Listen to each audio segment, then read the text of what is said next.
এখন যে মহাপবিত্র ছবিটি দেখতে পাচ্ছেন তা হলো আমার আপনার জীবনের চাইতে প্রিয় নবীজির কদম পাকের নকশা মোবারক। সকলেরই দরুদ শরীফ ও সালাম পাঠ করা উচিত বলে জানালেন আমাদের গাইড মন্ত্রণালয়ের লোক হাসান আহমেদ জাদে।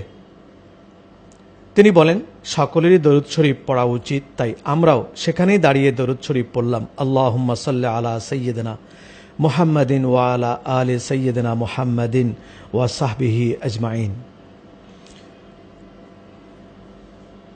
নবীজি যখনই খালি পায়ে পাথরে পা রাখতেন, নবী পাকের যাতে কষ্ট না হয় সেজন্য পাথর নরম হয়ে যেত। এই মূল্যবান পাথরটির ক্ষেত্রেও তাই হয়েছিল।